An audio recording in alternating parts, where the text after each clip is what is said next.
para no más de 30 minutos, a los efectos de dejar 60 minutos, por decir así, para el debate. Eso me llevó a la idea de ir al gráfico para hablar sobre gráficos. Después, en todo caso, si Andreu lo registra como esperamos, se podrán replicar por internet y para que no pueda tomar nota de los gráficos de acá. Esa es la primera observación. La segunda es que el tema que específicamente yo mismo había propuesto, una diferenciación entre los derechos personales, los derechos reales y su implicancia económica, pensando en la heterogeneidad de los asistentes, era muy, no burdo, sino más peligroso, porque ya no removemos las creencias preconcebidas que esa gente pueda tener, con lo cual una cosa que es importante, pero no la fundamental, lleva a errores y malas comprensiones. En una palabra, yo me replanteé la idea de casi presentarlo desde un punto de vista antropológico, es decir, desde el punto de vista de la condición del ser humano, su sociabilidad, cómo esto se traduce en ciertos problemas hasta llegar al problema actual, en la pretensión de hacerlo en 30 minutos. Entonces, la única manera de hacerlo es, mostrando el gráfico, señalar, el que cacha, cacha, el que no cacha, no cacha, y después volvemos para explicarlo. Empezamos por lo más elemental, que seguramente no exijo, atención, de nada de lo que yo afirmo, exijo complacencia. Como si no, así, es claro, es así, ¿no? No. Lo que yo explico, sé que cada uno de los gráficos puede levantar una oposición, no una crítica. No, yo no pienso eso. Pero tolérenme, porque la única manera que yo, siendo apocalíptico en la afirmación, como si fuera Einstein frente a Newton, solo así puede ser que removamos la manera de pensar. La idea es fomentar la discusión. Entonces, he presentado este primer gráfico, ¿no? En esta concepción, ¿no? Es la estructura del ser humano. El ser humano tiene un cuerpo físico, no cuesta mucho trabajo advertirlo. Este cuerpo físico, no es puramente cosa física, sino que aunque estemos durmiendo, el cuerpo físico sigue trabajando. Pero con una cosa más interesante, hay una parte del cuerpo físico que cuando dormimos es la que se pone a trabajar. Es decir, el sistema vegetativo, el cuerpo humano, glandular, empieza a trabajar cuando descansamos. Mejor dicho, es la razón por la cual necesitamos dormir, paralizar la actividad de otra parte del cuerpo, que es el cuerpo anímico, digamos, entendido así como la parte psicológica, anímica, espiritual, etc., en grueso. Esa se adormece en el sueño y el cuerpo vital restaura las energías del cuerpo físico. Por el cuerpo físico, acá estamos entendiendo nada más que lo mineral. Es decir, no hay ninguna partícula del cuerpo físico en esto que no sea mineral. Es como que absorbido de la tierra, el cuerpo vital lo organizo a eso físico y están, digamos, vamos a decir gruesamente, la parte endocrinológica glandular es lo más manifiesto, pero no es lo único. El parpadear de los ojos, el palpitar del corazón, son todas cosas que escapan a la voluntad, no consciente, a la vida consciente. Y un tercer cuerpo es el cuerpo anímico. Este cuerpo anímico es, digamos, está fuertemente caracterizada, estas dos flechas, una S y una A, porque este cuerpo anímico es el que tiene simpatía hacia el mundo exterior o antipatía. Este cuerpo anímico es dramáticamente los seres entre sí, si son simpáticos o antipáticos, es decir, pertenece a la esencia del amor, es la característica del animal. Los vegetales tienen hasta el cuerpo vital. Uno, por más que pretenda cuando entra en casa que ese malbón que tiene el balcón lo salude, a pesar que lo lee, no hay reacción. El cuerpo vegetal es un cuerpo vivo, pero no tiene el ánima, esto que tiene el cuerpo animal. El perro sí. Apenas entramos, viene corriendo a la puerta para salvarnos o huyendo, porque es una macana y se esconde debajo de la cucha. Es decir, esta es una característica. Hasta el mundo animal. Y por separado hay otro mundo, que es el mundo humano, exclusivamente el mundo humano, que tiene un cuarto cuerpo, que es el cuerpo espiritual. La visión contemporánea, por decir así, moderna, que arranca en los 1700, 1800, en general, desde distintos puntos de vista científico y común, el ser humano se compone así. Primero el cuerpo físico, después se suma el cuerpo, si engendra el óvulo por el esperma, hay un cuerpo vivo, ¿no es cierto?, el feto que está en nacimiento, luego tendrá, cuando nace, un alma, y por supuesto, a medida que lo mandamos a la escuela, va desarrollando su cuerpo espiritual. Esta es la visión contemporánea estrictamente materialista, porque supone que de la Tierra va saliendo así esto que llamamos distintos seres, ¿cierto?, minerales, vegetales, animales y humanos. La vieja tradición humana, y que inclusive se pone en manifiesto en la actualidad, en los momentos de peligro, de zozobra, de drama, es otra. La vieja tradición humana, parecido en términos bíblicos, es el cuerpo espiritual, el que echado del paraíso encarna en este cuerpo físico que tiene las dotes del mundo animal.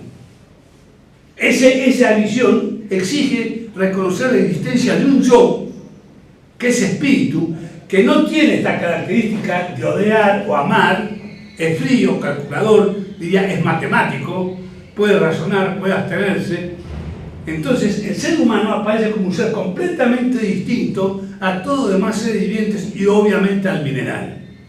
Esto ocurre, viene a este mundo para la ciencia moderna, cuando el esperma engendra el óvulo en la madre, con un misterio difícil de explicar, que 48 cromosomas se suman a 48 cromosomas y da 84 cromosomas.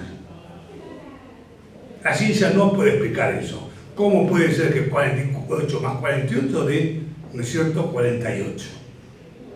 Mientras que el punto de vista de las viejas religiones, las viejas creencias, esto es totalmente explicable, digamos en términos bíblicos, porque por la expulsión del paraíso, un cuerpo espiritual angélico que se comporta mal, espíritu, encarna el cuerpo material. ¿Qué importancia tiene esto? Que evidentemente, primero, revela que nuestra visión contemporánea es estrictamente materialista, más allá de las características que se utilicen. Piensa que la materia es la cosa que cuenta.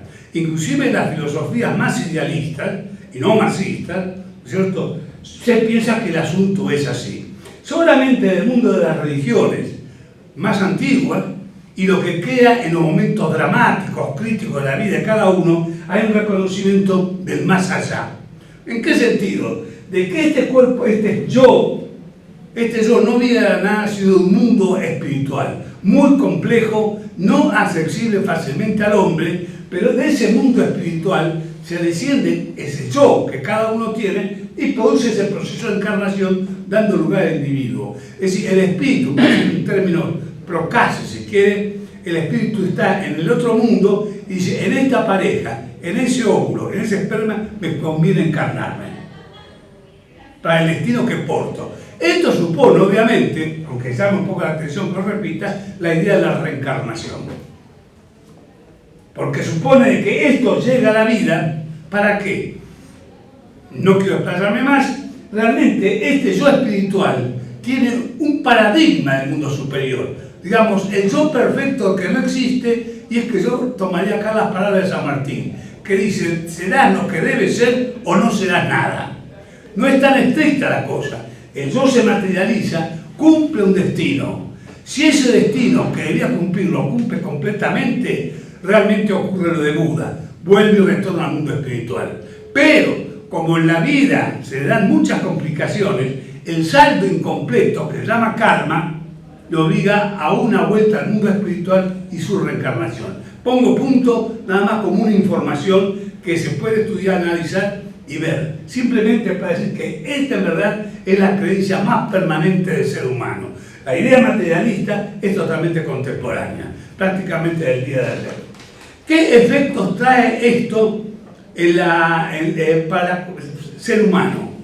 El ser humano, quizás por este engendro, digamos, bisexual, ¿no?, quizás por eso, y por otras razones, por las imperfecciones que tiene para satisfacer su vida, reproduce la palabra de Kant, ¿no es cierto?, que el hombre añora con ser cada vez más individuo, pero solo lo puede ser apoyándose en los otros. De tal manera que el hombre, al mismo tiempo que es radicalmente individual, soy yo, y no toleraría que otro me llame como yo. El uso del pronombre nos manifiesta. Cada uno de nosotros es un yo. Si es un yo, yo digo, che, yo, Guillermo, no tiene sentido. Tengo que usar el tú, porque yo soy solo yo, no tengo reproducción. Entonces, es radicalmente individual. Pero ahí que solo puedo realizar mi vida en este mundo en sociedad. Nazco socialmente y tengo que vivir socialmente. Esto me demanda entonces crear órdenes de vida social. Obviamente, está dicho, lo decían los romanos, donde hay sociedad hay derechos, etcétera, etcétera, lo sabemos de memoria eso. Donde está el hombre hay sociedad. Pero debe constituir la sociedad, porque en la parte esta, si excluimos el yo, entramos en este mundo de abajo, descartemos lo mineral, vayamos a lo vegetal. Aquí el maíz, la orquídea, el rabanito, tienen su destino prefijado. Un ciclo de nacimiento, vida y muerte, ¿no es cierto?, donde se desconoce la asociación ni cosas por el estilo. Y lo mismo pasa con el cuerpo, con el mundo animal. Hay perros más inteligentes, más vivos, más saltarines, pero los perros son perros. Las mariposas son mariposas. Las abejas hay distintas especies, pero todas tienen el mismo oficio. Es decir, es como si todo el cuerpo animal tuviera un alma colectiva para cada grupo. Y cuando se pertenece a la especie clase A de abejas, todas las clase A de abejas hacen eso. Las de vecinas de enfrente son otras abejas, tienen otra alma colectiva. En el caso del hombre, el alma, el espíritu, es absolutamente individual. Él busca realizarse a sí mismo, pero en sociedad. Y eso lo lleva necesariamente a constituir este mundo social, que es esta esfera, que lo tratamos como sociedad. Y yo me permito, en base a mis lecturas y consideraciones, ubicar a esta sociedad también necesariamente, por el tipo de individuo, entre el mundo base material, que es la tierra, o mejor dicho, la tierra en sentido de los términos clásicos, la naturaleza, el mundo que le es dado al hombre cuando desciende, y el mundo del cielo, o mundo espiritual, de donde procede. Esa sociedad está como un sándwich tomada por esos dos mundos, el material y el espiritual. Por esas condiciones del hombre que se replican, por esa de sociabilidad, da lugar a distintos órdenes de vida. Yo he seleccionado gruesamente lo más importante. Primero, un orden de vida económico. Y aquí, digamos, por decir así, las posiciones marxistas originarias, pues acertadísimas. Si el hombre en sociedad no satisface sus necesidades materiales, no hay lugar para la sociedad ni para el hombre. No es exclusivo, pero es el pie, el cimiento pegado a la tierra, que si no hay este orden económico aplicado a la tierra, que es elaboración de tierra para satisfacer el físico, por eso la correlación entre el mundo material, físico y el cuerpo humano, es imposible pensar en lo demás. Para hacerlo esto en sociedad, establecen su polis, muy escasa, como puede ser una tribu primitiva, o tan compleja como usó la sociedad contemporánea, pero es un orden político. Acá pueden poner cualquier tipo de orden político que antropológicamente pueden imaginar, porque han existido, pero tiene toda una característica. ¿Cómo el grupo establece un gobierno? ¿Cómo se administra? El grupo, que incide para imponer el comportamiento de los individuos. En realidad, en la evolución de la humanidad, que no es tan larga en este aspecto como suponemos, en la primera vez que aparece a los ojos que el mejor sistema para ordenar esa sociedad es el derecho, aparece en la época greco-romana. En la época greco-romana aparece con nitidez, ya no la aldea, la tribu, sino la sociedad necesita de algo heterónomo para gobernar la conducta de los miembros.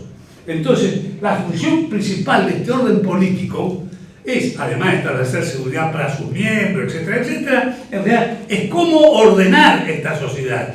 Y entonces, progresivamente pone en existencia un orden normativo que tiene el nombre de derecho en general. Por un largo tiempo la humanidad, tan largo como diría yo, hasta el siglo XVIII-XIX, se pensaba que este derecho era producto de los dioses. en la larga historia del derecho divino, del derecho natural, del derecho racional, etcétera, etcétera. Teníamos que llegar prácticamente al siglo XIX casi, para que en realidad, sin desconocer eso, sin que esto lata en la conciencia de cada uno, se cobre la idea de que en verdad necesitamos un derecho positivo. Es decir, de ese derecho natural descendemos normas que son aplicables al caso, y entonces cada sociedad establece su derecho positivo. Yo no entro a analizar esta dualidad, pero es patente para casos nuestros, como el año 76, llegar a un límite en donde los más incrédulos respecto al derecho natural, los más ateístas, sin embargo se fueron a la Plaza de Mayo a decir: no tienen derecho usted a torturar a mis hijos. ¿Y quién lo dice eso? Bueno, hoy se llamará el derecho mundial, el derecho moderno. Es el viejo derecho natural, por decir, una concepción que responde a inquietudes espirituales, que hay cosas que no se deben hacer y que están prohibidas y otras que deben ser hechas. Esto tomo un ejemplo para esclarecer rápidamente esta discusión que persiste al día. Pero la verdad es que lo que vemos y tocamos es el derecho positivo. ¿Qué función tiene este derecho positivo? Ahora viene lo notable. Primero, reacciona contra el propio orden político. Es decir, el orden político lo pone en existencia visible. Dicta la Constitución de 1853. Y esta reacciona sobre el orden político. Dice: ok, querés saber cómo van a hacer así. ¿Es cierto? Va a tener un poder democrático, legislativo, ejecutivo, judicial. ¿Quién lo dice eso? El derecho. Es decir, la Constitución, por dar un ejemplo, todo esto es bruto, a pulir, pero para dar un ejemplo. Es decir, el derecho legal puesto en existencia por orden político y se revierte y actúa sobre él. ¿Cómo lo hace?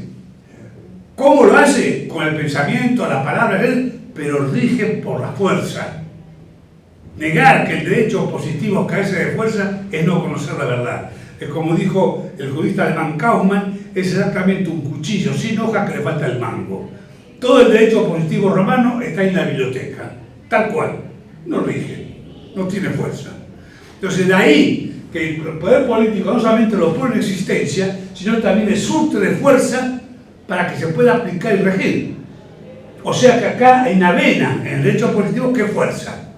Ese equilibrio entre lo que debe ser y la fuerza que lo aplica es dramático, porque depende de muchos factores.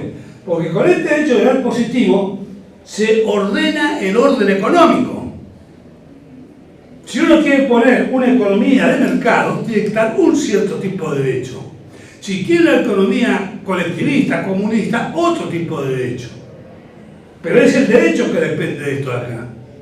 Carlos Marx no se equivocaba cuando encontraba la relación, pero desvalorizaba el valor del derecho que ordena, que en definitiva está sostenido por la fuerza del orden político.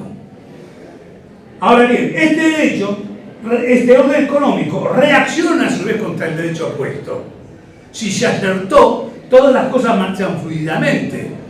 Todos los parches jurídicos que no estamos tan acostumbrados desde el año 1930 a la fecha, por dar ejemplo, creciendo, donde hemos pasado en los primeros 40 años de existencia 200 leyes para ordenar la economía argentina, y del año 43 al año 2000, 8.000 leyes para desordenar la economía, prueban que no es tan fácil dictar la ley que ordene bien el orden económico. El orden económico reacciona de dos maneras: impidiendo el cumplimiento del derecho vigente o eludiéndolo. Entonces, la villa miseria, o el mercado de la salada, o el contrabando, pueden ser expresiones de un mal ordenamiento jurídico. Pero no solamente el derecho se encarga. Bueno, como acabamos de ver en el gráfico expuesto, hay un estrangulamiento de lo que podríamos llamar la economía social. Por encima, en el gráfico, si ustedes repasan, hay el peso de los impuestos. Y por debajo, yo he dibujado la Tierra, observen ustedes el gráfico repasando el video, por debajo está la Tierra, pero encima de la Tierra, algo que no se ve, que es el valor de la Tierra. Este valor de la Tierra, que la gente lo conoce como el precio que tiene que pagar para acceder a ella, bien comprando el predio o bien pagando un alquiler por el predio, es este colchón que se ve sobre la Tierra. Esto es invisible a los ojos, pero golpea seriamente a la actividad económica.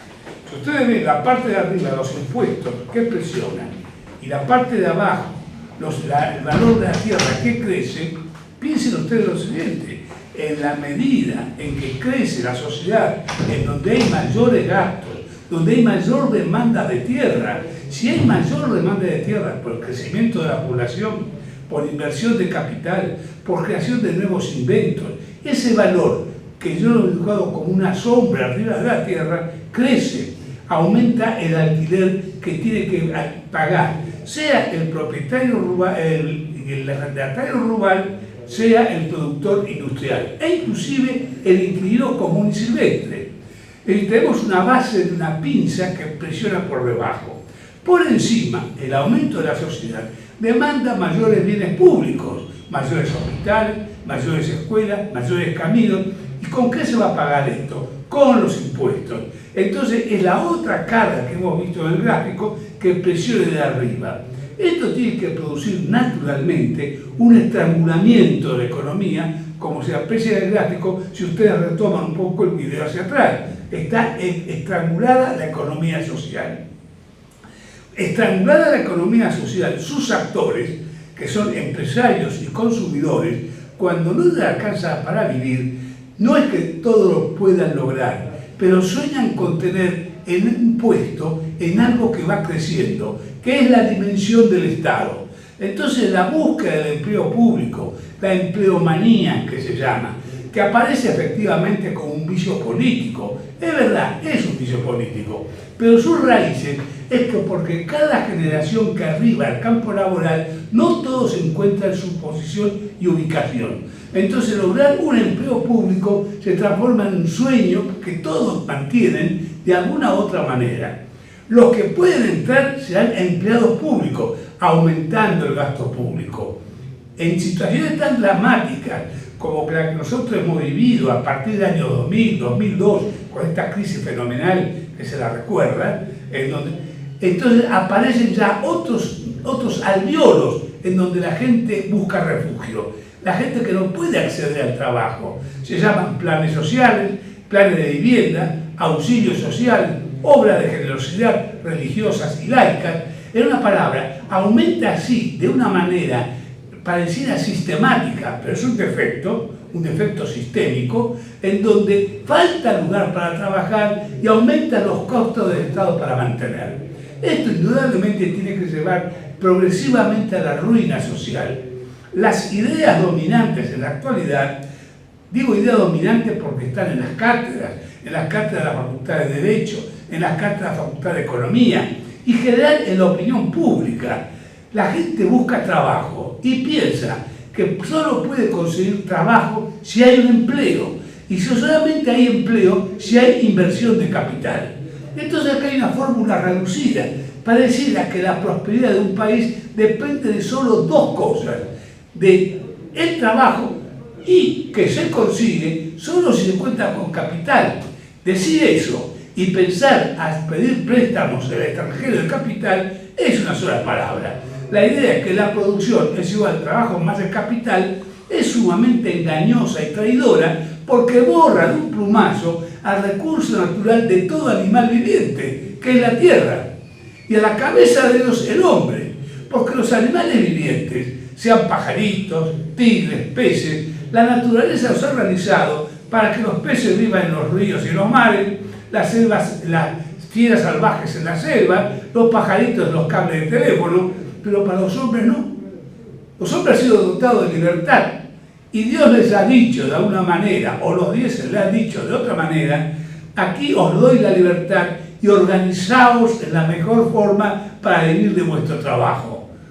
Resulta que entonces llegamos a la Tierra y nos encontramos con leyes positivas que nos inhabilitan a acceder a la Tierra, no en forma directa, no está prohibido acceder a la Tierra, pero puesta a la tierra del mercado, jugando como una mercadería, ella tiene su precio. Entonces un recién nacido que llegara a esta tierra y tuviera el don de hablar directamente, haría esta pregunta insólita a sus padres novicios: papá, ¿qué pedazo de terreno tengo para vivir? Un argentino sorprendido, padre a hijo, recién naces y ya quieres tierra. Tienes que esperar mucho. Nosotros hace 20 años que trabajamos y todavía no hemos conseguido un predio. Y tú ya recién nacido quieres tierra. No, papá, es que yo vengo con el mensaje del Señor. Y me dice el Señor, baja a la tierra y gana el pan con sobre tu frente. Dios me ha mandado acá, Dios me ofrece la tierra y tú me dices que no hay. Algo está mal organizado. Bueno, con esto quiero cerrar la exposición porque en realidad este seminario tiene como propósito exactamente examinar los fallos de la ley positiva que van contra, diría yo, el derecho natural.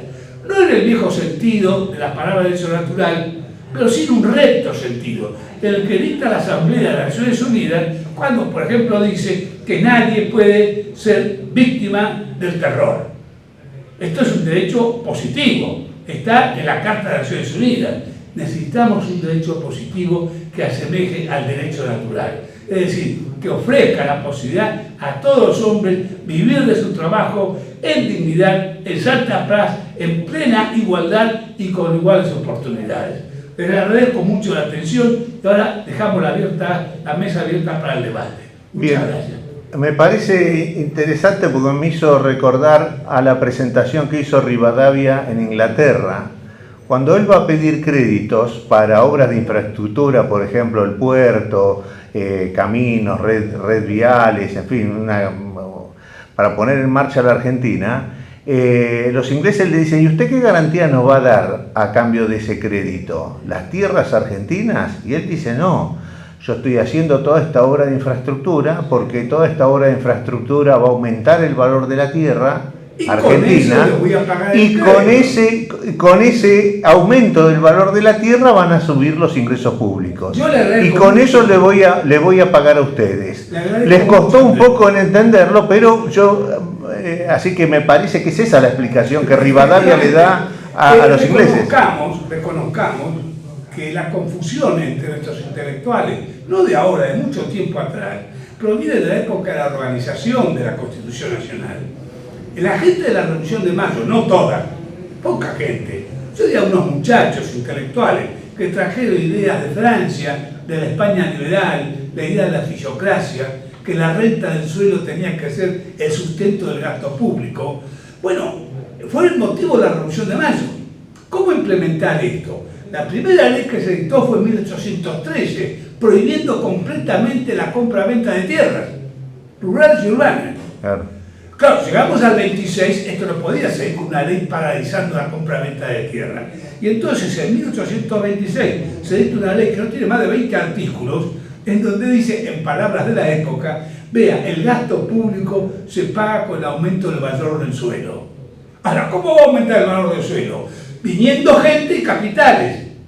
Entonces es lógico que Rivadavia haya bajado a pedir capitales y mucho más lógico, en 1853, que la Constitución invite a todos los hombres del mundo a habitar el suelo argentino. Ahora, fíjate qué paralelismo, porque nosotros estamos viendo en este momento cómo se está invirtiendo en lo que se llama el Plan Belgrano, hacia el norte, con ferrocarriles hacia el norte. Y precisamente se comentaba que antes de la llegada del gobierno y de este plan hubo compras de tierra muy importantes de los hombres de Buenos Aires en el norte argentino. O sea que estaban viendo que si llegaban al gobierno hacían el ferrocarril, con el ferrocarril aumentaban las tierras, pero en vez de, en esta oportunidad y gracias al derecho romano, en vez de eso aumentar los fondos públicos, aumenta el fondo de los bolsillos de los propietarios. Querido ingeniero, tengo la mala noticia que es una vieja costumbre argentina. El negocio de la especulación con la tierra es permanente desde la fundación de la Argentina en los 1580. Levemente hubo momentos de acaparamiento y expulsión, ¿no? Y acá se adelantó con la inmigración en los 1880, 1890, donde el gran negocio, el patente negocio, era acaparar tierras y venderlas. Ni siquiera venderlas, lucrar con ellas. Hacerlas recuerdo engordar. la palabra de una pastilla argentina en 1910, que ante una pregunta del periodista francés Huret sobre cómo era la Argentina, dijo, vea, en la Argentina hay dos tipos de personas, los vivos y los tontos. Los vivos son los que compran tierra y los tontos los que la venden. Palabras textuales, más o menos, escritas en 1910, declarada por esta señora de la aristocracia argentina. De tal manera que si usted me dice que esto está ocurriendo ahora, le diría, vea, lamentablemente sí, porque es una costumbre argentina. El gran problema que tenemos es introducirnos en el alma argentina, porque lo mismo ocurre con el habitante de la Villa Miseria. Pero está bien, Ocupa la Villa Miseria y cuando la tiene más o menos regular, hace 5 pisos para alquilar 4 y vivir gratis. Claro, pero algo ha pasado en el orden jurídico, que eso de que era un negocio de la nación, se transforma en un negocio particular. Ah, claro, esto es obra del Código Civil. La Constitución no prevé, la Constitución trata de ser la voz expresiva de la Revolución de Mayo.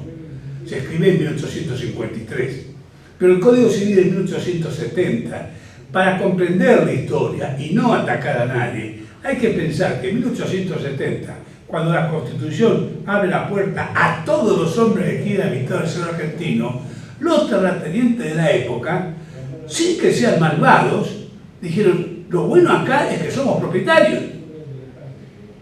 ¿Y cómo estamos seguros de esto? Y Vélez Sársfield le dijo, yo os voy a dar el derecho que los garantiza. ¿Cuál es? El derecho romano de propiedad de la tierra. ¿Y qué va a hacer la gente que viene? Hombre, le alquilan o le venden. Claro, o sea, ahí se repitieron las máximas del latifundio hará perecer a Roma. Exacto, lamentablemente sí. Si yo diría, el Código Civil habilitó eso, que el latifundio... No se puede descartar, no se pueden poner malas intenciones.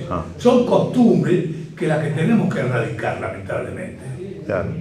O sea que la solución sería volver a los principios de Mayo y a su sistema económico. Ayornada a las actuales circunstancias, porque en Mayo estamos hablando de una superficie, en Mayo no, en 1860, de una superficie casi como la actual, ¿cierto? Y apenas 900.000 habitantes. Hoy tenemos que afrontar el problema con 42 millones de habitantes, de los cuales 14 o 15 millones viven en 2.000 kilómetros cuadrados en Buenos Aires, Gran Buenos Aires. No se puede atropellar a multitudes y decir, señores, todos ustedes al campo. Imposible. De ahí es que hace falta mucho ingenio, mucha paciencia y sobre todo sinceridad en explicar el problema. Está bien, pero entonces digamos por la primera explicación que usted dio, que acá en la Facultad de Derecho la grieta debería estar dado entre los constitucionalistas y los civilistas, porque son dos principios de orden antagónicos e irreconciliables. Sí, esta es, digamos, teóricamente necesario, pero lo que pasa, estimado ingeniero, es que la especialización, no solamente en derecho, en toda la vida humana, ha causado estragos. Es decir, un escultor del medioevo, o la época del Renacimiento, era un hombre que planeaba aviones como Leonardo da Vinci, moldeaba vírgenes, etcétera, etcétera. Hoy, los hombres que se reciben en la academia, en derecho y en económica, son técnicos del derecho establecido. De tal manera que, aunque parezca mentira, ignoran el problema. Es mucho peor el peso de la ignorancia que el de los intereses creados. Una vez que tiene esa ignorancia, y uno aprovecha la situación, y va desde el terrateniente que tiene una vasta extensión y le explota cobrando su renta, la vemos muy mal, pero no es distinta del villero que avanza y usurpa tierra. Claro. Y una vez que la usurpó, es tan romanista como el terrateniente. Pero lo que pasa es que si esa grieta no se zanja dentro de la Facultad de Derecho para restablecer cuál es el orden que vamos a emplear, esa grieta se traslada a la sociedad. Y la grieta trasladada a la sociedad se transforma en violencia y guerra civil, correcto, que es lo que vivimos desde 1810 hasta acá. Yo coincido con usted, lo único que abarcaría un poco más polifacético el asunto.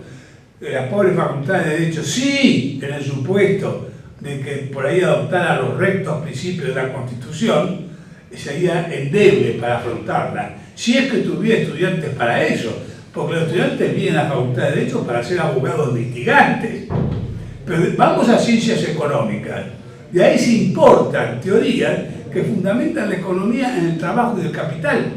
Demos un vistazo al mundo internacional y se repite en Europa y en Norteamérica. Bueno, con lo que usted habla está dando el fundamento a lo que Ortega llamaba la barbarie de la especialización. Algo de eso, sí. Y es lo que nos está llevando a la barbarie social y al enfrentamiento entre los argentinos. Creo que si nos dejamos estar, no hay salida.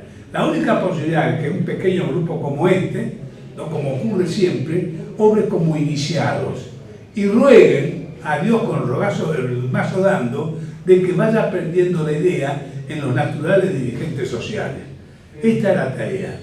Desatar el debate, armar, Exacto. dar el pelotazo inicial, diríamos, Exacto. para que la pelota ruede. Pero Bueno, que sin que se rompa el partido. no, por supuesto. Es decir, por que supuesto. siga jugando a la democracia. Muchas gracias. Perfecto.